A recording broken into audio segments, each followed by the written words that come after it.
And we're back with some more Satisfactory. And today we're going to be heading out raiding. As in, we're going to be hitting up a few of those crash sites and coming back with a bunch of resources and hard drives. So let's have a quick look at the battle plan before we head out. This here is a top-down view of the base. Right here you can see the space elevator, over there is us, and then there's the hub in the background. There's the copper mine over there. So what we're going to do is we're going to head out and nab a few hard drive locations. We've already grabbed this hard drive in the little pond beside us. We've already grabbed the one over by the danger spitter. But we're going to go over here to the poison area and grab that hard drive out of there. We now have the rotors to access it. This hard drive we can't grab. It requires black powder, which we don't have access to. This one we can't grab either. It requires 7 steel pipe. But we're going to raid the resources around it. We're then going to come down here, take this one, take that one, and then we're going to head back home. We only have about 12 minutes or so before the next stage of the space elevator is ready, so we just want to do a quick run, grab as many resources as we can, and we should get about 5 hard drives out of this total to be able to try and get our hands on those cast screws. At this point in the game, you don't have access to the map. You get that if you go down the quartz tree. We don't want to open up the quartz tree because it opens up more alternative recipes, which means we're more susceptible to getting other recipes we want that are not the screw recipe. And the first stop we're going to make is we're going to go over here to the poisoned gas one and see if we can't pop in there and quickly grab the hard drive. And, oh, you know what? I think we're going to start using our health here, or boosting our health. I've been holding off on that till now because we've been able to get by, but it's too risky going into poison gas. For opening these things up, you don't actually have to prep anything. It will automatically slot in whatever it takes to open it the moment you click on it. So done, with the hard drive, and we're out of here. That was it. Simple as. Ooh, hellberries. Then we're going to head back over past our caterium mines. I think we can see them over there somewhere. Oh, there's a blue slug. Let's go grab that while we're on the way. Keep an eye out for slugs as you're going. You don't need them, but if you're willing to fight off a hog or two, they're a good addition. Oh, our MAM results just finished. That means we can now start researching the next tech. And, oh, we got bolted iron plate or stitched iron plate. You know, I think I'm going to go with stitched just because it makes it easier to make this stuff, but I still would prefer screws. Anyway, we will immediately slot in the next hard drive and get on our way. Now, one of the reasons I've chosen this particular route is it's actually fairly easy to do, as in it's hard to get lost because we're going to be following some big landmarks. Down here you can see the cliffs. There's actually a waterfall through there and water flowing through it. So all we have to do is keep the river on our right. Where is it? Yeah, the river is over there. Oh, yeah, you can see it. And we just have to go parallel to that, which is how we end up back on these hills. And then we just have to follow the water. Oh, pale berries do grow back. Every 3 days, pale berries refresh, and so do the nuts. Just as you're coming past the crash site we were at before, you'll come in here and you'll encounter your first bacon agaric. You might as well grab that while you're here.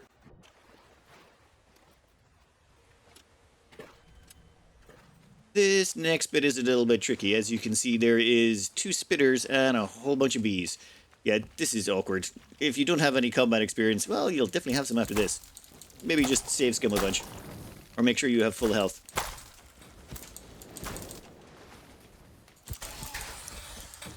When it comes to fighting spitters, they actually have a few different mechanics.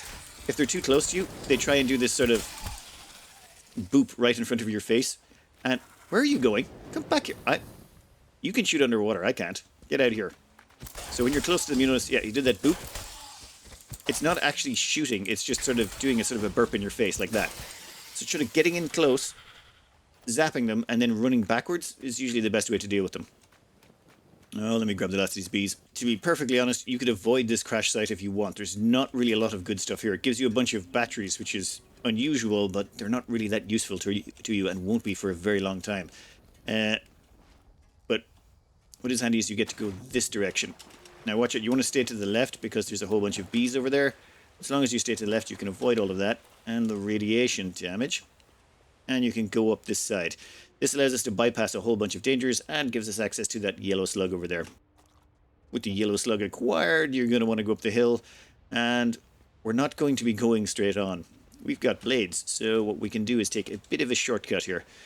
Maybe make sure, if you're a little uncertain of yourself, maybe top up your health here, but I think we'll be fine. We'll take a tiny little bit of fall damage. So what we're going to do is run in here and take a hard left immediately. You're going to watch out. This place is full of monsters and radiation, and it's not nice, right? Like, let's just say hanging around here would be a bad idea. We're just going to slide down through here, and oof. Okay, only hurt a little bit. Then we get over to our next crash site. This one requires 3 encased steel beams, I think, to open. But the problem is there's a whole bunch of flying bugs around it. And we don't have a lot of movement because we're surrounded by water. Your best bet is sort of hide inside this tree. We can sort of clip into it a little bit. So if we're inside the tree a bit, it makes it much harder for those bees to get a bead on you. Come on. And we're going to hide in here. This took me a while to learn this. Once you're in here, it's much harder for them to zap you. Hey, perfect. Now give me a few minutes while I clear this area out. This hard drive location only requires 4 encased industrial beams, which you managed to pick up at that earlier crash site. Back up to 2 hard drives. And once that's done, you're going to want to go jumping across that direction towards the sort of weird balloon things. Now we're going to want to thread our way between a couple of lakes. There is a couple of lakes out here. Yeah, there's one there. And one over that side, I think. We're going to want to go between the two. And, oh great, there is doggos. Damn it. I was hoping I could nab that slug without it killing them. Fine, we'll kill the doggos, then we'll take the slug. Delicious. Now, where were we? Ah, yes, we're going to head in between these 2 lakes. Lake on one side, lake on the other side, and that should bring us through. Once we come out the other side of these 2 lakes, we should be able to see the crash site. There it is in the distance. For this crash site, we better watch out. As far as I'm aware, there is a rather large alpha around here somewhere. Oh, there he is. Yeah, let's not tangle with that. Instead, let's just loot the place and get out of here. This needs 50 megawatts, which means we just show down a couple of biomass burners. One there. And there we go. That's our next hard drive acquired. I really hope we can get our hands on those screws. To get back home, see that hill over in the distance? We want to head that direction. Anyway, as you get over here, you'll see these poison gas clouds. You do not want to tangle with those. However, what we do want to do is go down this section. What you can do if you want is maybe top up on health. I don't really care too much. I think we'll be fine. So you slide down here and take a hard right. And then you're going to keep sliding down. Oh, watch out. Angry spitter. Oh, damn it. And keep sliding and sliding and sliding. This is probably the most fun part of the run. There's also a whole bunch more monsters in here, so yeah, just keep sliding the whole way down. You make a smaller profile target and you're harder to hit. Maybe zigzag a little bit. You don't want to be doing one of those, you know, running in a straight line like a Stark things. And whee, off into the water we go. Then we pop up at the other side, and we're almost home. If you check on the top there, our hub is indicating we should be heading straight north. Ooh, taken. And we're back. Excellent. Also, yep, you can see that our phase is complete, so we can actually seal these up and fire them off. Oh, wait. Before we do that, let's open the MAM. I'm pretty sure I forgot. Yeah, we've got another recipe through. Damn it, no screws. Honestly, I don't really care about these ones. We'll take a fused quick wire and we'll start the next hard drive immediately. The thing is, the recipe is decided when you start scanning it. So I would like to start scanning that now before we launch these tiers. I don't think these tiers interfere with it, but better safe than sorry. And come on. Yeah, you can send that off. Perfect. Then what we can do is we can dismantle these. We don't need these anymore, at least not for a while. Boom.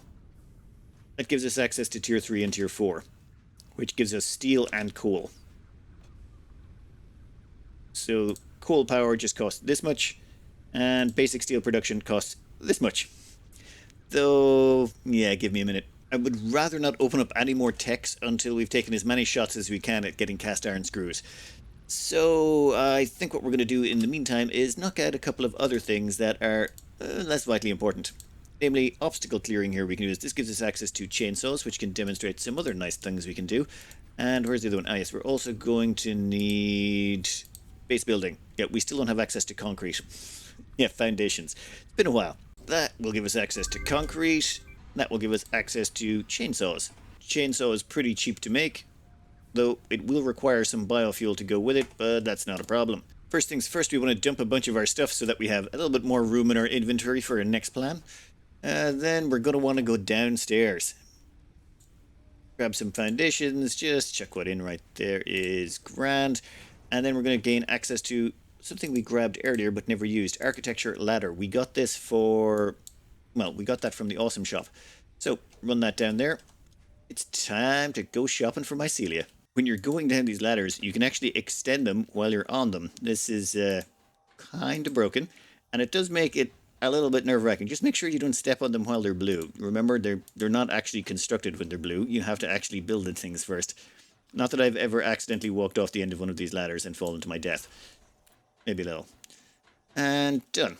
Now, the whole reason we came down here is so that we can hook up a chainsaw and show you something fun here. Namely, these things right here are actually full of mycelia. This is something you won't know just by looking at them, but yeah, there we go. And we chop through that, and that gave us 37. There's so much of this stuff down here, you can get all the mycelia you'll never need in about 20 minutes of running around. Saves an awful lot of time. Oh, would you look at that, our research is completed. Let's start up the next one. Ah, damn it, no screws. God. Oh. Fine, we'll get your fused wire. We got 2 hard drives left. I think we're just going to skip ahead. We've got more than enough mycelia. We will have to come in here occasionally and check out the limestone that accumulates, but we've got now a whole bunch of silica and about 875 mycelia, which should keep us going for, well, most of the game. And let's get back up to our ladder and get out of here. This is one of the advantages of staying in this area as well. Easy access to an awful lot of mycelia. And if you do run out again, just pop down here. There's plenty more lying around the place. Back at the hub, it's time to knock out coal power and basic steel. And I think we'll do both at the same time. We're going to need about 1,000 wire, 300 concrete, 50 modular frames. Already got those. We're going to need some reinforced rotors, and then we're going to need cables as well. 1 second while we hammer out these. To knock these out, we're going to buy some more resources, and that reminds me, I'm going to trash the last of the computers. There's actually a good reason we use computers. I'll cover that in a minute, but this will grab us a few more tokens, but we're not going to need those. We should have more than enough of what we've got already.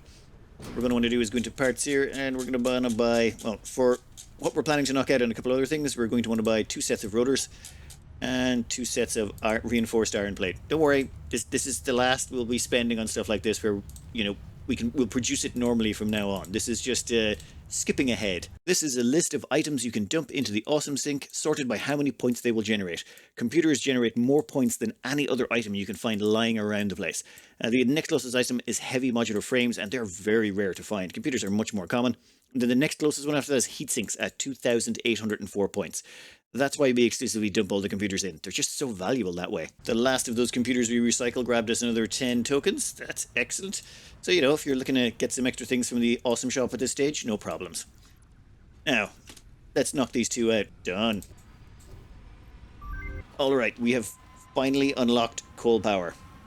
Now, we're going to need a few things to go with that, though. To use coal power, you also need to get your hands on water extractors. And they require something we haven't bothered with yet, and that's that copper wire. What you call it? Copper coil. That shouldn't be too much of a big deal. What we'll do is we'll grab some ingots and just forge them ourselves, just to get us started. A couple of coal power plants right now would just save us a whole bunch of effort and time. Before we go set up our coal power, we should probably top up our power reserves. Instead of constructing the biomass out of something like wood or leaves, instead we're going to use alien carapaces. It turns out, yeah, you can get about 100 for each one of them. It makes it so much nicer. Like, we're just turning the dead into power. Let me just top these things up before we go coaling. To go coaling, we're going to go somewhere that's probably not the place you anticipate.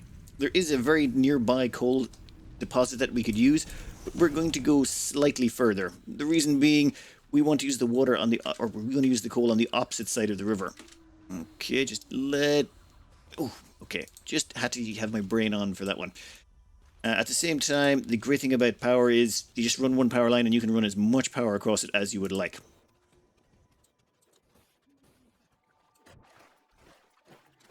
Be careful on this island. It's got an alpha hog on here somewhere. I have no intention of messing with it. And there you go. There we have a normal coal node over here. We even have a second normal coal node over there. And we are going to put down a power plant right here. Now, you're probably expecting us to put the power plants, you know, on land or something, but hells no. That means you'd have to pump the water further. Which reminds me, we need to get a water pump, which is down here, which requires us to have copper coils. 1 second. For that, we're going to need a production facility. Give me a craft bench. And we did bring a bunch of those copper ingots, so we can just turn out copper sheet. Takes 2 copper ingots to make 1 copper sheet, and I think about 40 of them should do us. Also, I'm pretty sure the MAM just completed, so we're going to have to check and see what research came through. Alright, copper completed. Let's go grab the MAM and see what the future holds. Oh, finally. Cast screws. These are the ones that we've been looking for. It saves a whole bunch of time and effort and simplifies a whole bunch of things. Ooh, bolted. Yeah, no, those bolted iron frames are not worth it. Perfect. In fact, let's just queue up the last hard drive. We have 1 more hard drive to go. We might as well use it. No point wasting it. Okay. Now, how do we hook this sucker up? Well, now, I understand this is a horrifying abomination against all the cleanliness gods, but, yeah, we've got that transport belt of coal coming through here. That's going to pass through the water pump and in and get split out between those two power plants. Each one of these will produce 75 megawatts of power, and this should provide more than enough water to them. In fact, they don't need that much water. They just need to be... Oh, this can be underclocked. Oh, wait, we haven't unlocked... Oh, underclocking yet. Never mind. Alright, let's have an eyeball on the power as we're doing right now. Right now we have a capacity for 160. And this is how much we're producing. It's basically the bioburners are turning on because they need to. Now our capacity is going up to 235. Excellent. And another 75 should come online shortly. There we go. 150 megawatts. That's the two coal plants producing flat out. Nice. Next up, steel. And that's the reason we came over here. This location over here has steel or iron ore right above us. And it's right in the top of that cliff. And then there's actually some coal right over there. So we can combine the two together. Though I am going to go around the corner first.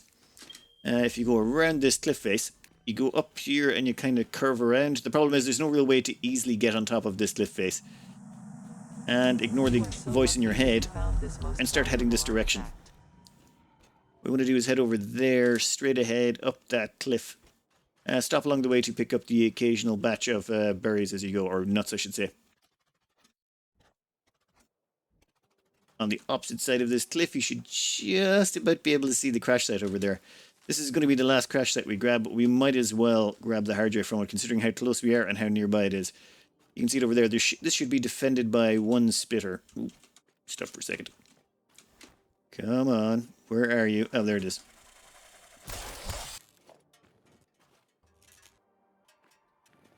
And one more hard drive for us. There we go. So, if you really desperately want the screws, you can come over here at least, and there's an easy hard drive to grab. Now, let's head back to where we were. If you keep to the left on the way back, instead of going back around the cliffs, you can come up here on top of this iron node. And we will have to kill a few bees, but then we can clear it out and use it for iron. Oh, never bother carrying around portable miners with you. Just build them as you need them. Otherwise, they take up an entire inventory slot. MAM results are complete. Let's see what we've got, though I'm going to avoid using any special recipes barring the cast screws, namely because, well, the ones you get can be rather random, and oh my god, a red cable.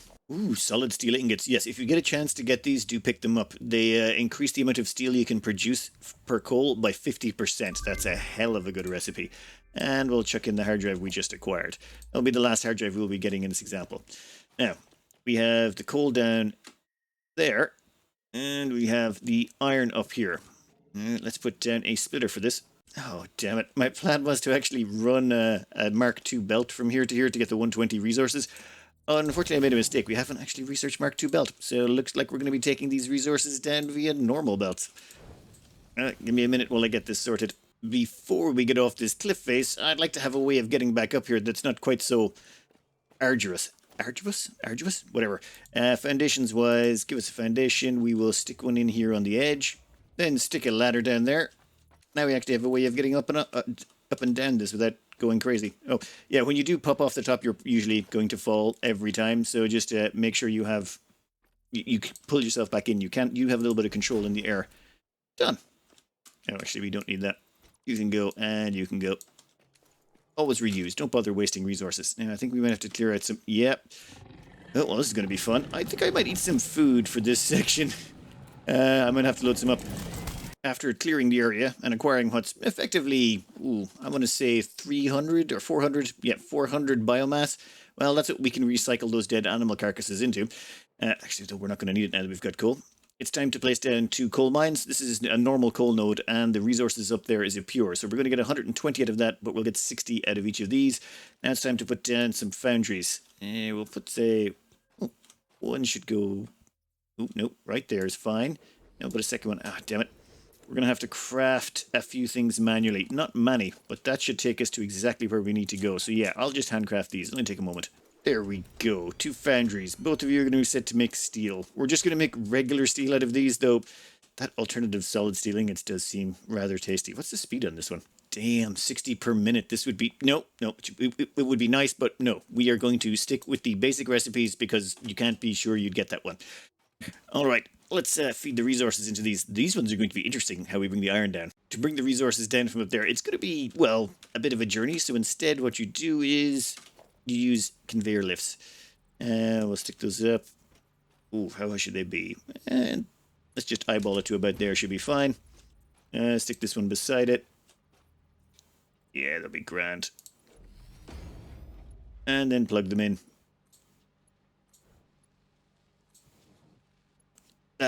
That is sickening. We are short by 2 iron plate. Oh my god. Nope, nope. I've got iron ingots on me. I've got iron ingots on me. I am not leaving here. Perfect. Now all we gotta do is power these damn things, and we should be sorted. That gets the resources flowing, and oh my god, there's another MAM result. I am playing way too slow. Let's see what the MAM has for us. Copper wire. This alternative blueprint for iron wire is very popular. I don't really use it myself, but yeah, we'll grab that one. Then we got to plan what we want to do with all this steel ingots we're producing, and basically we're going to make steel beams. Done and done. We've got, well, this is one apiece. They're both heading in here. This here is going to be producing steel beams for now, though I think I might switch this over to steel pipe in a bit. This one also producing steel beams. And the downside we have at the moment is I can't really do any load balancing just yet, but we'll come back in a minute. I didn't bring enough iron plate. So I'll be back in a minute with iron plate and level 2 transport belts researched, and we can finish this off. While we're back here, we're going to knock out Tier 2 logistics. This will give us conveyor belts Mark II, which I'm not a big fan of because they require reinforced iron plate to be made, which is kind of painful to make. And we'll just throw this in there. We only have a minor use for it anyway, but we might as well knock it out. We're going to have to do it at some other point, at some point anyway. Improved version. Making it all the way back here, we're going to pop this up and turn this into Mark II belt. Mark II belt can move 120 resources per minute, which is exactly how much ore this thing can spit out. That 120 gets split, and these 2 Mark I belts can move 60 ore per minute, meaning both of these should be fully saturated. Then they'll come down here, and they'll get split into these things. Now these only take 45 apiece, but they'll spit out 45 steel ingots. Those 45 steel ingots are going to come out here, and 1 second while I just run a quick transport belt. Couldn't do this last day I was here.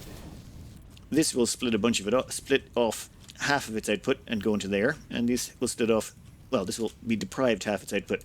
For that, we are going to pop in here and switch this over to steel pipe. Now the reason we switched it over to steel pipe is steel pipe only takes 30 per minute, and this takes 60 per minute. So between the two of these, this takes 90 steel ingots per minute, and these two are popping out 90 totally combined. And that gives us steel pipe and steel beams. Now we just got to put some constructors on the, or some storage on the end of this. How much are we up to? We're up to 93. Delicious. To unlock the next tier of tech, we're going to need 200 steel beams. I think it's 200 steel pipes. Something along those lines. So let's head back to base, and while we're waiting for that to complete, we're going to start on the next step of the factory. Now that it's time to build a real factory, we need to take care of a few things. Namely, well, cable.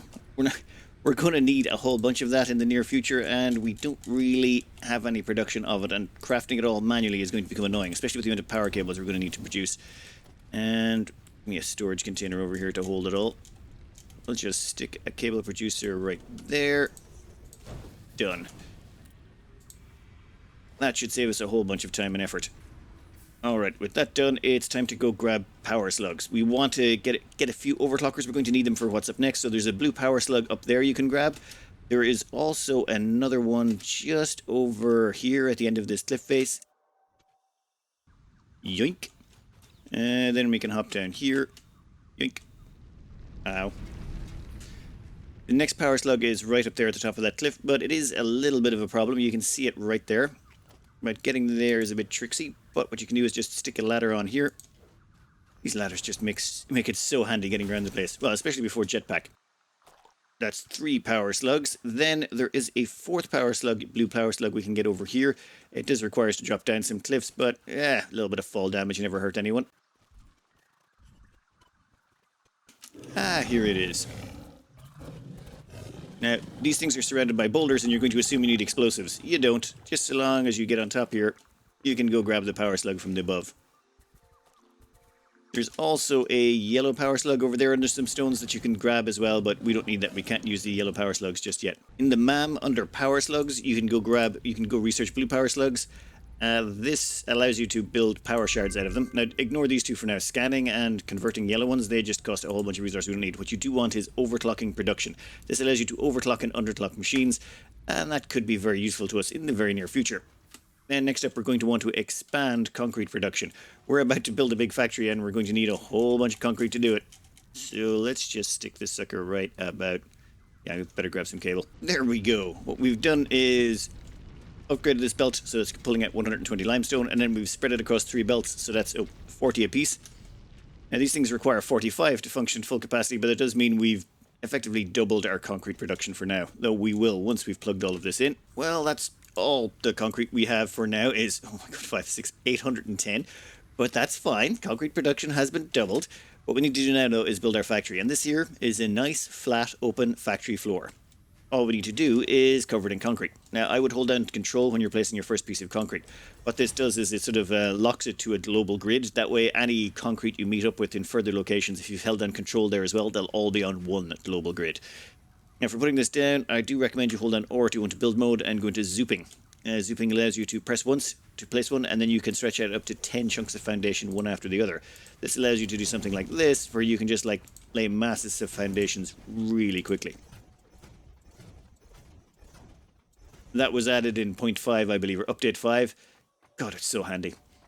Alright, time to put together our first thing, which is going to be reinforced iron plates. I mean, we're 2.5 hours into the game and we've finally decided to start building one of the most basic components. Reinforced iron plates are pretty easy. All they need is iron plate and screws. Now, we have alternative cast screws, so we don't need to feed in iron rods. We can just feed them in iron ingots. So both the iron plates and cast screws can be just made directly out of ingots, which saves us an awful lot of effort. Then we just chuck a smelter before each one of these. Yeah, done and done. And then out the other side, we just want to place down an assembler. There should be perfect. Then all we have to do is connect this all up. Easy peasy. Now all we need is power and iron ore. For iron ore, we actually have 2 completely unused mines over here. We're going to tap into these first. And there we go. We've got ore coming from that mine, ore coming from that mine, and both of them sort of sweep across, horrifically across this way. Now this is running the reinforced iron plate over there, and this one is coming over here to make rotors. With reinforced iron plate and rotors out of the way with, that really only leaves modular frames, and we'll have everything we need to make the basics. However, we need to expand this. This is only one factory, and as well as that, these are not perfect ratios, as in this iron plate only produces 20 iron plate per minute, but this requires 30 to run at full speed. This thing's only going to actually produce about 3.333. Which reminds me, we can then underclock that machine so that it's not drawing as much power once we finish off this research. Where is it? Ah, yes. We finished that research on power slugs, so now we're capable of overclocking and underclocking machines. So if we go over to this one over here, you can pop into this, and now we can underclock it to say, you can either set it by doing this, or you can set the clock speed here. There's all different sorts of different ways you can target this with. I said 3.33. There we go. 3.33, that means you're not wasting any power. It actually reduces power consumption. For example, it's currently at, 7.8 megawatts. But if we crank it up to 100%, and that should now increase to 15 megawatts. So this is actually just a cheaper way of running things. So it will require more machines. Usually when it comes to things, you're going to underclock these machines and you're going to overclock your miners, especially early on when you have limited amounts of power shards. So for example, that miner over there, what we can do is currently it's only producing 40 on each of these lines, so it's doing 120. If we could get it, squeeze an extra 15 more out of that, we could max out all 3 of those machines down there, which require 45 apiece. However, even if we overclock this to, well, the 135 we want, that's only Mark II transport belt. It can only carry 120. So it's time to take advantage of all that steel we rushed. You can see down here as I've expanded this out a wee bit, what we've got is 3 assembling machines over there, and they're all making reinforced iron plate at about 3.33 per minute. So that's about, well, 10 reinforced iron plate per minute, all going in here. We'll take all of those, thank you very much. And then over here we have this machine producing rotors. Now we've got 2 screw producers feeding into it and 1 iron rod producer. The iron rod producer means this is only working at about 2/3 capacity, so it's about producing 3 rotors a minute. But that gets us started. I'm going to head back over to the steel section. Oh, damn it. We can take a little shortcut, I suppose. Can't hurt that much. Would you look at that beautiful steel? Take it all. 663 steel in inventory. We'll take all the pipes as well, though we don't need them all. Now we get to move on to the reason we went all of this distance, and the reason we did all of this was to get this steel for this moment to skip forward to this section. We can also put on a few more coal generators in a bit. We're actually getting close to maxing out the grid. What are we at? 262. We're actually using our bioburners right about now. Oopsie. It'll be fine. We can come back and place down another coal generator in a bit once we've knocked out Mark III transport belt. Making it all the way back to base. Mark III transport belt. Thank you very much. Yes. Done. Now that is just a beautiful feeling. What time is it? Milestone reached. Logistics can be improved with a larger storage. Yeah, that's fine. Yep, 3 hours. Took us 3 hours to get her. Okay, I'm a little bit slow. But if we go under logistics now, you can see we have conveyor belt Mark IIIs, which can move 270 resources per minute. Bearing in mind that we've got a machine churning out 15 of them per minute right now. This allows us to do silly things like, well, okay, if we go up to the top here, upgrade this transport belt to Mark III, meaning it can now carry 270 instead of 120. And then we can throw in a little overclocker here, and we'll make this 135. Thank you very much. Now, this will crank up the power. That's going to require more power to run. But this does mean... Sorry, did I say 125 or 135? Yeah, 135. That means each one of these belts is now carrying 45 resources per minute. And, oh my god, why can't I get up there? Each one of these belts is now carrying 45 limestone per minute. And this is all being fed down here into these 3 producers, which are now able to fully be saturated. So all 3 of them will now be working full tilt, which is good because we need lots of concrete. Remember, our factory's expanding. And this is what we work towards, all of this. Now we can start replacing these lines here with steel beam lines so that we can actually get proper throughput through. And overclocking those miners is no longer a problem. But first, let's go grab the nearest coal source. What we really want to do is, well, triple steel beam production. Steel is pretty much a massive bottleneck right now because we need it for lots and lots of transport belt. So let me just clear the way back to the coal mine. I think there's some... Yeah, well, stop hiding in the dark, would you? Scared the bejesus out of me. This is the closest source of coal to your base. Now, the only reason we didn't use this early on to make steel was, well, it's a really long run from here back to your base, and you'd have to run 2 transport belts. It's not the end of the world, but the other one is right beside... The other one we actually built the steel production at was right beside your base. Well, was right beside another iron node, meaning you could do it really, really quickly. And look at that go. Sweetness. Okay, that's moving 120 coal per minute. Though we can overclock the mines because that belt will support up to 270, and along the way there is a yellow slug we can grab while we're here. This is the one I was talking about earlier that you can grab if you want. Then this will wind all the way back up to our base. Once you've gotten the coal back to base, it is time to go nuts. The reason being, you're going to take all that coal and immediately chuck it into making more steel beams. Just nothing but steel beams. And as well as that, if you do have access to, there it is, alternate solid steel ingots, I would heavily encourage you to use this. It allows you to stretch out all of that coal to make an even more steel, which allows you to produce even more steel beams to expand faster. And the reason that is so powerful is, let's just pop over here to the research section, and you'll see that the next research up in tier 4 that you would really want to get your hands in is Mark II miners. Doubles the extraction rate of all your miners. Currently, say this one mine over here is producing 120 ore per minute. Sorry, it's over here. Now, once we double it, it'll be up to 240, and with a little bit of overclocking, we can get it up to 270, which the 270 happens to be the exact same speed as a Mark III steel transport belt. Then what we could do is we could run that down here, and if we took that 270 ore and ran it straight through here, through all these splitters, and then kept going all the way along, it would literally produce enough resources to feed every single machine here. In other words, this entire little mini base would be running on one mine off one transport belt. That's how much of an upgrade it is. That's why we rushed. That's why we bought all the things we did and did all the things we did, is at this moment in the game, we can just start plowing through stuff. We've also got to a whole bunch of really nice tech that we've got access to. For example, in here, there's a sulfur node right outside our base. We're going to want to pump that sulfur in here with a mine, and as well as that, we're going to want to get that sulfur to unlock the section that gives you Noblix. Basically, pipe bombs. Pipe bombs are just incredibly powerful. There is also a tech in here you might be tempted by under alien organisms, the rebar gun. Let's just say I wouldn't bother. The reason is the Nobelisks just are far superior. A rebar gun is fun, it's not bad or anything, it's just the Nobelisks are so much better that once you get your hands on them, you never go back to the rebar gun. Well, that's what I found anyway. Also down here you gain access to the medicinal inhaler. This requires alien organs, mycelia, and a bunch of modular frames. But the important bit here is, to make the medicinal inhaler only requires mycelia and alien organs. The alien organs you get from spitters. three alien organs and a bunch of mycelia allows you to make a medicinal inhaler, which is an entire bar of health. That means every time you kill one of those alpha spitters, you get a whole free health potion out of it. It's just excellent. There's also a bunch of other stuff in here you can grab. We're starting to get to that point now where we can just knock out a whole bunch of random junk. I think that's a reasonable place to cut out the guide. We've got all the way to mid-game, and you've got access to a whole bunch of things, including coal generators, the steel beams for the actual transport belt. You'll have Mark II miners shortly, and you didn't have to sit at a station grinding away for hours on end to get to this point. That was sort of the point of this. We're not here to speed run it. We're here to, have a little bit of fun while getting to where we want to go. This would be more useful as a guide for people who've played a little bit before and just sort of want to build up. Now, this area here that's picked is an excellent place to expand out. You've loads of free space to expand out there, and you've got plenty of pure nodes of everything. There's some crystal down there. There's actually a caterium node or two not too far away. There's plenty of resources to expand into. I did use one mod, and that was basically the Perma day mod, just so that we wouldn't have me trying to explain stuff in darkness. That was the only thing that was modified. If you are looking for some mods to make things easier, I would definitely recommend the smart mod. It allows you to automatically place out splitters and a few things like that. But anyway, that's enough of this. I'll cut this out before I wander anymore and start trying to build more of this base. I hope you enjoyed, and good luck.